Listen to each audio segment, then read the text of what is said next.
San Francisco in the roaring 20s is a city that hasn't quite shaken her old self. Scratch the surface of civilization, and out pumps the hot, chaotic blood of her Barbary Coast days. Sometimes somebody needs help bringing order back to this chaos, and that's where I come in. I work for the Federated Detective Agency.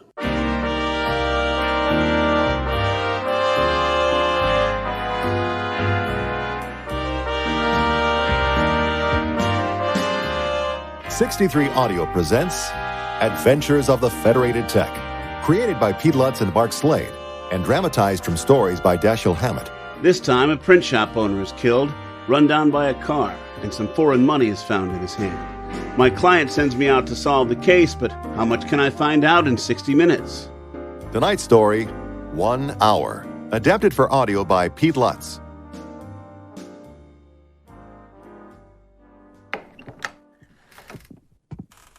Hi, Mr. Richmond. I was told you wanted to see me. Yes, hello. Glad you could come over so quickly. Sit down. I want you to meet somebody. All right. This is Mr. Crosthwaite.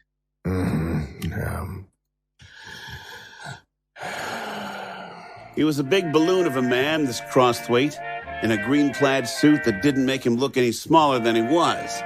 His tie was a gaudy thing, mostly of yellow, with a big diamond set in the center of it, and there were more stones on his spongy hands. His face was round and purple, and he reeked of gin. I met his grunt of greeting with a matching grunt, then looked to Richmond. Mr. Crosthwaite is the Pacific Coast agent for the Mutual Fire Extinguisher Manufacturing Company. His office is on Kearny Street near California. Yesterday at about 2:45 in the afternoon, he went to his office, leaving his machine, a Hudson touring car, standing in front with the engine running. When he came out 10 minutes later, the car was gone. I looked at Crosthwaite. He was looking at his fat knees, showing not the least interest in what his attorney was saying. I turned my attention back to Richmond. 5 minutes after Mr. Crosthwaite left his car to go into his office, a man named Newhouse was run down and killed by Mr. Crosthwaite's car. At the corner of Clay and Kearny Streets, Mr. Newhouse was the proprietor of a printing establishment on California Street, just around the corner from Mr. Crosthwaite's office. The police found the car shortly afterward, abandoned on Montgomery and Clay, a block away from the scene of the accident.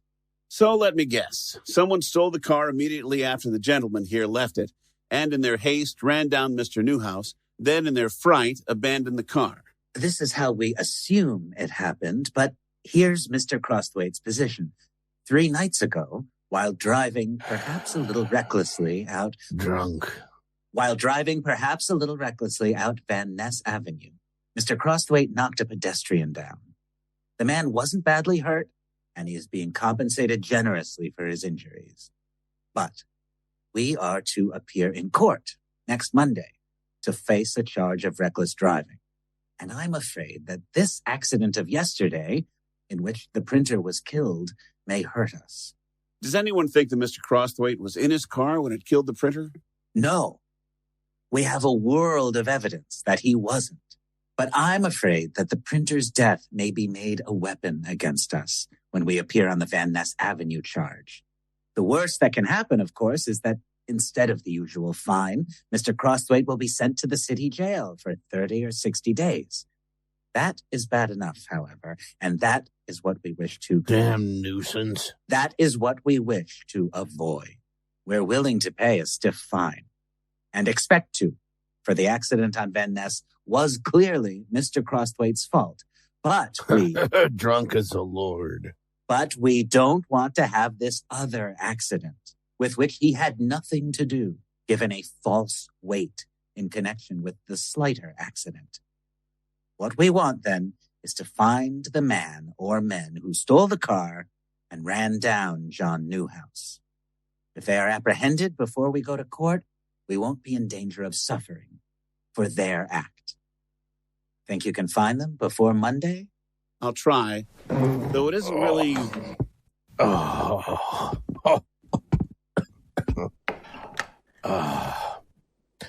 3 o'clock. Got a game of golf for 3:30. Find him, will ya? Damn nuisance going to jail. And with that, he waddled out.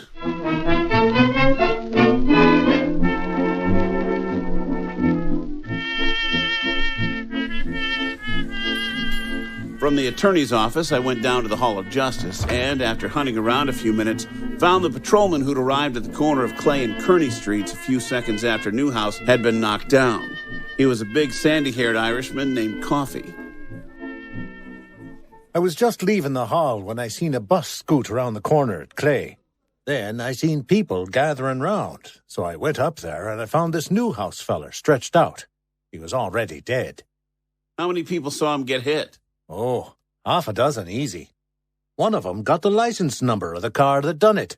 The witnesses say there was 2 fellers in the car when it hit Newhouse, but nobody saw what they looked like. Nobody was in the car when we found it. In what direction was Newhouse walking? North, along Kearney. And he was about 3/4 across Clay when he was knocked. The car was coming north on Kearney too, and turned east on Clay. Now mind you, What? it mightn't have been the fault of the fellers in the car. That's what I gather from them what seen the accident. What makes you think so? Newhouse, he was walking across the street looking at a piece of paper. I found a piece of foreign money, paper money, in his hand, and I guess that's what he was looking at. The lieutenant tells me it was Dutch money, 100 florin note, he says. Have you found out anything about the men in the car? Not a thing. We lined up everybody we could find in the neighborhood of California Street in Kearney, where the car was stolen from, and around Clay and Montgomery where it was left at. But nobody remembered seeing the fellers getting in it, nor getting out of it. The owner of the car didn't do it. Right. It was stolen for sure. At first, I thought maybe there was something shady about the accident. Shady? How so? Well, this here Newhouse had himself a 2 or 3 day old black eye on him. Oh.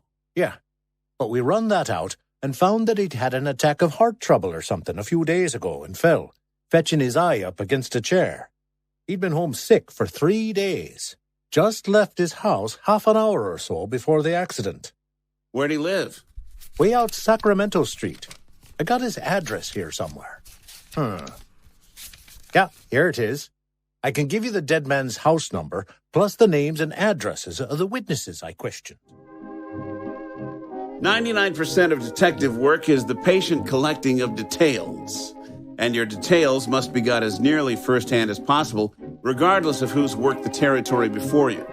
As a result, even though the police had already fruitlessly gone over this ground, my next play was to canvass the vicinity of where the car had been stolen and where it had been deserted, and then interview the witnesses. It was unlikely that I'd get a better result than the cops, but I couldn't skip these things on that account. Before starting on this angle, however, I decided to run around to the dead man's printing establishment and see if any of his employees had heard anything that might help me. Newhouse's print shop occupied the ground floor of a small building on California Street between Kearney and Montgomery. A small office was partitioned off in front with a connecting doorway leading to the press room in the rear. When I came in from the street, the only occupant of this office was a short, stocky man with a worried look who was checking off figures in a ledger against others on a batch of papers before him. I'm from the Federated Detective Agency. I'm looking into your boss's death. Oh, my name's Souls. Ben. I was, Mr. Newhouse's foreman. Have a seat. I need a break from this paperwork. Not my job, usually. This stuff is the worst. What with one thing and another, we're heels over head with work, and I gotta fool around with these books that I don't know anything at all about. And, yes, this is Souls. We're working on them now. I'll give them to you by Monday noon at the latest. I know we promised them for yesterday, but the boss's death set us back. Explain that to Mr. Crossthwaite. And I promise you that we'll give them to you Monday morning. Sure. The nerve of some people. You'd think that since it was his own car that killed the boss, he'd have the decency enough not to squawk over the delay. Crossthwaite? Yeah, that was one of his clerks. We're printing some leaflets for him. Promised to have them ready yesterday. But between the boss's death and having a couple of new hands to break in, we're behind with everything. I've been here 8 years, and this is the first time we ever fell down on an order. And every damn customer is yelling his head off. If we were like most printers, they'd be used to waiting. But we've been too good to them. This Crossthwaite, though, crying out loud. Yeah, that's tough, fella. Here, have a smoke. Gee, thanks, mister. Say, this is a quality stogie. You said something about having a couple new hands to break in. How come? Yeah, Mr. Newhouse fired 2 of our printers last week, Dan Fisher and Ross Key. He found out they belonged to the industrial workers of the world, so he gave them their time. Any trouble with them or anything against them except that they were wobblies? No, they were pretty good workers. How about after Newhouse fired them? No real trouble. Though they were pretty hot. They made red speeches all over the place before they left. Remember what day that was? Wednesday of last week, I think. Yeah, Wednesday. Because I hired 2 new men on Thursday. How many men do you work? 3, besides myself. Was Newhouse sick very often? Not sick enough to stay away very often. Though every now and then his heart would go back on him and he'd have to stay in bed for a week or 10 days. He wasn't what you'd call real well at any time. He never did anything but the office work. I run the shop. When was he taken sick this last time? Mrs. Newhouse called up Tuesday morning and said he'd had another spell and wouldn't be down for a few days. He came in yesterday, which was Thursday, for about 10 minutes in the afternoon and said he'd be back on the job this morning. He was killed just after he left. How'd he look? Very sick? He never looked well, of course, but he didn't look so bad. Anyway, I couldn't see much difference from usual yesterday. Usually he was laid up for a week or more, so I reckon the spell hadn't been as bad as most. Did he say where he was going when he left? The reason I ask is that living out on Sacramento Street, he'd naturally take a streetcar at that street if he'd been going home, whereas he was run down on Clay. He said he was going up to Portsmouth Park to sit in the sun for half an hour or so. He'd been cooped up for 2 or 3 days and said he wanted some sunshine before he went home. Know anything about a piece of foreign money he had in his hand when he got hit? Yeah, he got it here.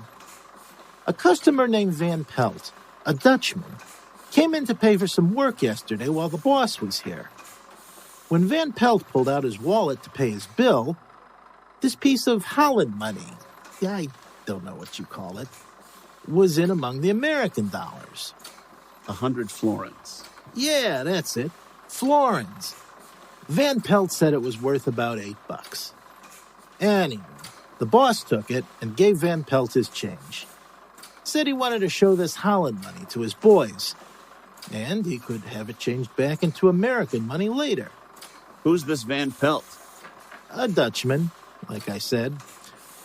He's planning to open a tobacco importing business here in a month or 2. I don't know much about him outside of that. Where's his home or office? His office is on Bush Street, near Sansom. Did he know that Newhouse had been sick? I don't think so. The boss didn't look much different from usual. What's his full name? Hendrik Van Pelt. What does he look like? Before Souls could answer, 3 evenly spaced buzzes sounded above the rattle and whirring of the presses in the back of the shop. I slid the muzzle of my gun. I'd been holding it in my lap for 5 minutes, far enough over the edge of the desk for Ben Souls to see it. Put both of your hands on top of the desk. Okay. Now we just have to wait for your pals that you signaled to come in from the press room. His body served to screen my gun from the view of whoever came through the door. I didn't have long to wait. 3 men, black with ink, came through the door into the little office. Stop right there. See this? I kicked my chair back and stood up. I didn't like my position at all. The office was entirely too small for me. This foursome was too close. I had a gun, but they likely had weapons of some kind themselves. Still, I wasn't going to back down. Put your hands up. Turn around. Now why would we want to do that, mister? There's 4 of us and only 1 of you. You can't shoot all of us before we take you down. These 4 men were going to jump me. There was no doubt of that. All that was needed was a spark of any sort to explode them into action. They were standing stiff-legged and tense, waiting for some move on my part. If I took a step backward, the battle would be on. I grinned what was supposed to be a confident grin because I was up against it hard and reached for the telephone. Something funny, pal? Who you gonna call? Your priest? I cursed myself. All I'd done by reaching for the phone was change the signal for the onslaught. It would come now when I picked up the receiver. But I couldn't back down again. That too would be a signal. I had to go through with it. The perspiration trickled under my temples from under my hat as I drew the phone closer with my left hand.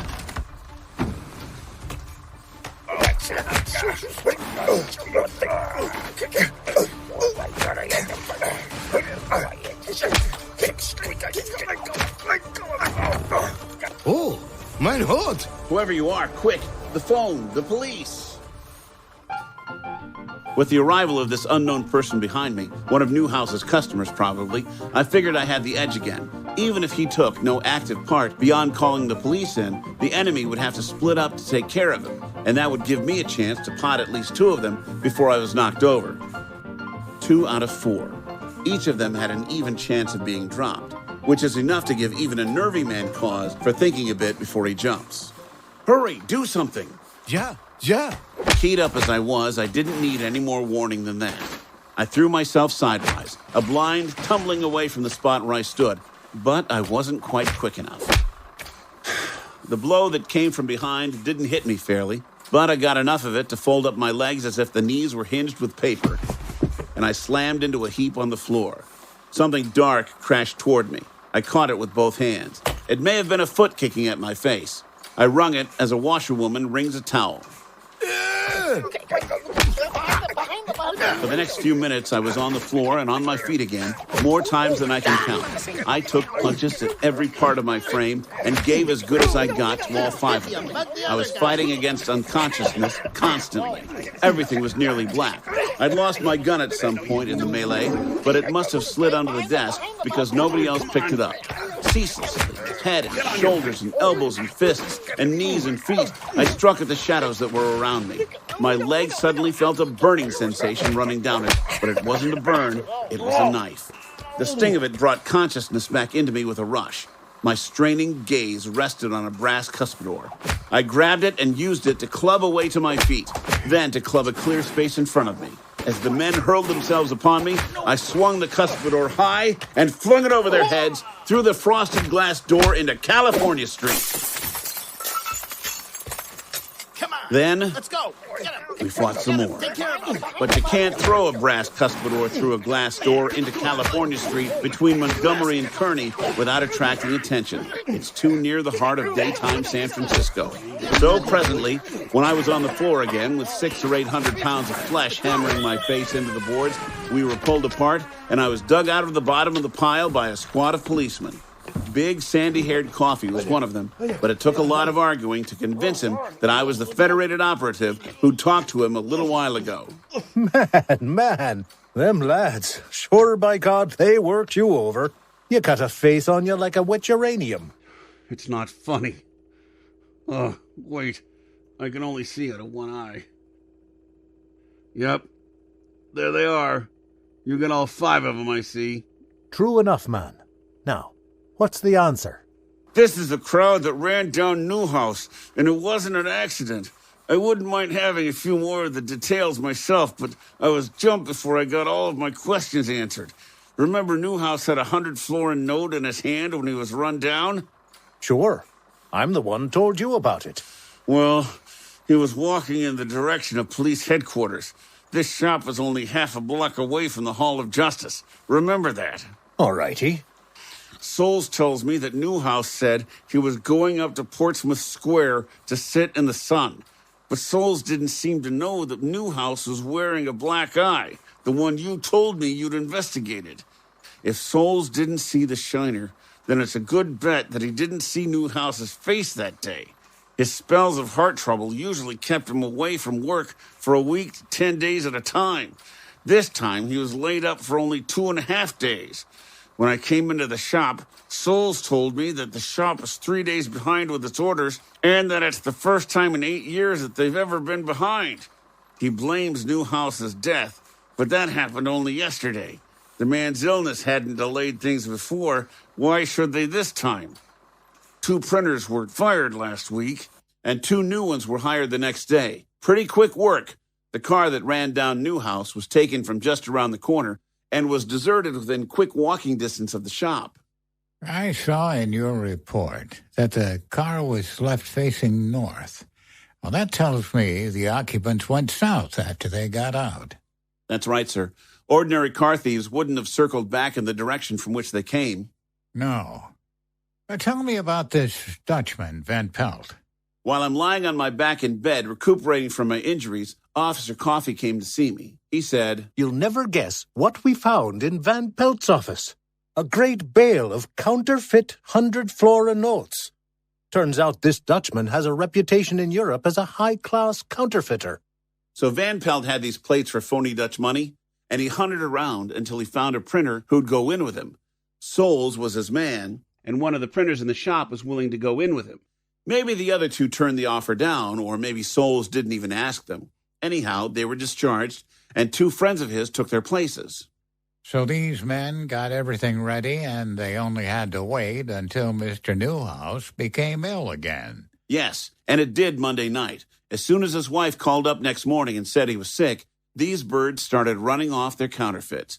That's why they fell behind with their regular work. But Newhouse wasn't out for as long as he usually was, and likely walked in while the others were busy in some far corner. He must have spotted some of the phony money, sized up the situation right away, grabbed one of the bills to show the police, and started out for the hall, no doubt thinking he'd not been seen by his employees. It seems he made an error in assuming so. True enough. 2 of them caught a glimpse and followed him out. They couldn't gun him down in broad daylight on a busy street within a block or so of the Hall of Justice. But as soon as they found Crosthwaite's car, their getaway problem was solved. They'd planned to shoot him as they passed, but when they saw Newhouse crossing the street with his eyes fastened on the money in his hand, they saw that as a golden chance. They piled the car into him. It was sure death, they knew. His bum ticker would finish him if the actual collision didn't. Then they deserted the car and went back to the shop. Which 2 did the deed? Coffey got that from one of the printers who came through. It was Van Pelt and Souls who followed Newhouse out and ran him down. It seems as if this Officer Coffey is a credit to the uniform. I'll say he is. After he and his mates broke up the fight, he stuck with me until the ambulance came. I'd been talking my head off, telling him a lot of the same stuff I've just been telling you, even though my head was swimming and I was utterly exhausted. But he shut me up by putting a big hand across my mouth. Be quiet now. Let me get you stretched out on the desk here.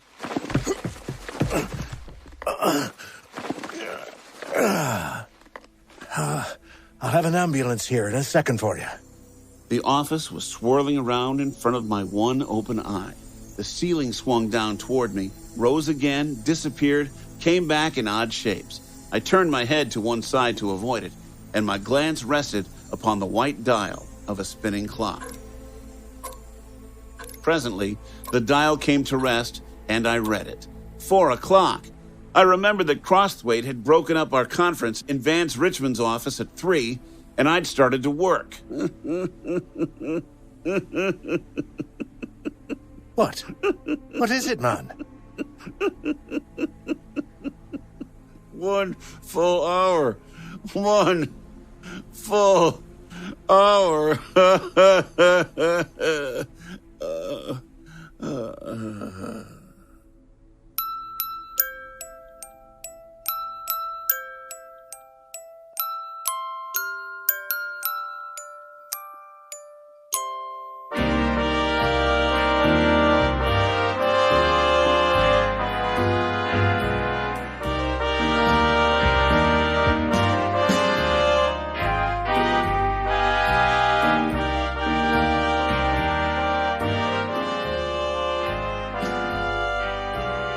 You have been listening to 1 Hour, Episode 3 of Season 2 of Adventures of the Federated Tec.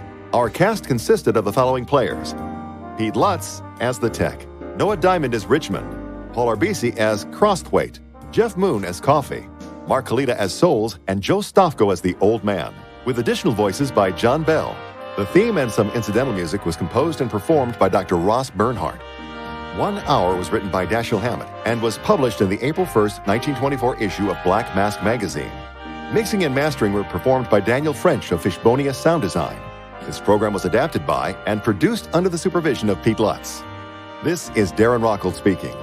Please join us next time when the Federated Tec says... Asking a simple question leads to 3 murders, and very nearly my own, followed by a hanging. It's cherchez la femme in the truest and most deadly sense of the phrase. Be with us for our next episode, The House in Turk Street, coming soon from 63 Audio.